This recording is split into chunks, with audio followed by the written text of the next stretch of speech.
This video is now in session, and not a lot would have to go wrong for Kamala Harris to start losing the 2024 presidential election. In the last video, I predicted as of now she would win that election, but if it comes down to any one issue that may doom her campaign, it would be Gaza. So this video is going to be about how Trump can win this election by turning Gaza on its head once again. So right now, Gaza is in a position where a ceasefire deal is close to happening.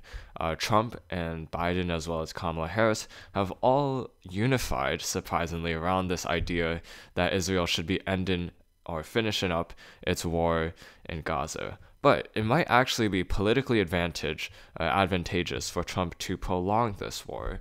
And obviously, there's a moral argument to be made here, but politically, it seems like the right thing to do because of the kinds of social repercussions that a continued Gaza war might inflict on American society.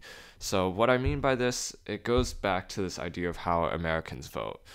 Most of the time, Americans, when they vote, they want someone who can bring stability to their governance rather than major changes. But they will vote for a major change, as in they will vote to overturn the incumbent government if they feel like the current government is not bringing them enough stability.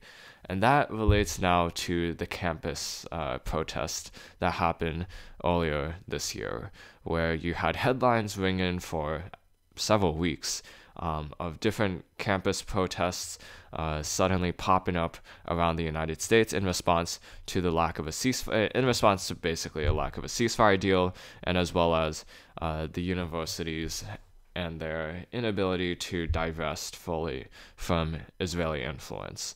So using this issue and using the social unrest that was happening in America, if Trump is able to reignite these protests by prolonging this war and causing campus protests to sprout up, which, there's about a month or two left before people go back to college, that could turn this issue around at a pivotal moment for Kamala Harris. And it's especially pivotal because Kamala Harris has not yet been fully defined in a way. She still has this kind of honeymoon period that presidents get when they start their administration, because at this point, Kamala Harris is still trying to define herself. Is she a continuation of 4 years of Biden, or is she something a little bit different?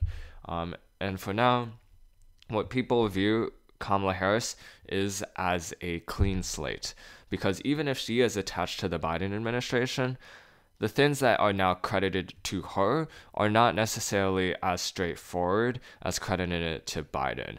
Things like the border wall, for example, seem like legacies that are more about Biden than Harris, even if Harris is portrayed as the border czar, because it's under the Biden administration. But what could change that is anything wrong that happens under the Biden administration between now and November, because anything that happens wrong is going to have to be answered by Kamala Harris. Things like the campus protests are going to have to answered by Kamala Harris, who is now running for president. Whereas with the border issue, she can answer that retrospectively rather than in the moment. And it's a lot easier to answer for any wrongdoings made retrospectively because you can reframe the issue.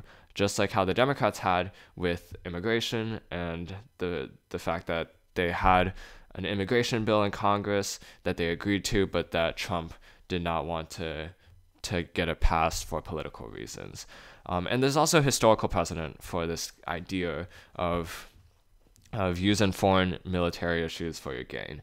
In the 1968 election, Richard Nixon saw the end of the Vietnam War as a political tool for his opponent, Hubert Humphrey. And so what he tried to do was prolong the war so that peace negotiations would not start until after the 1968 election.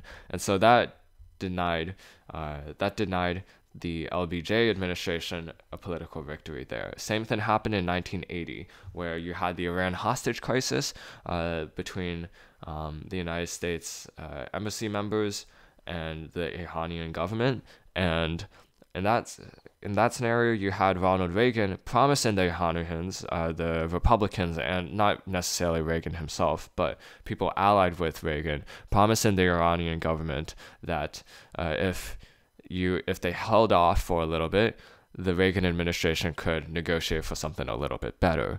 And that helped, again, deny a key political victory to the Jimmy Carter administration. So by prolonging this Gaza war and letting college protests inflame once again between September and November, that is a real deal maker in this election, because it now shifts the responsibility from Donald Trump as like a comparison between the old and the new, Kamala Harris and Donald Trump, to a referendum on Kamala Harris's leadership as the vice president under the current administration. So that's the end of this video. Hope you enjoyed it. This video is now adjourned, and I'll see you in the next one.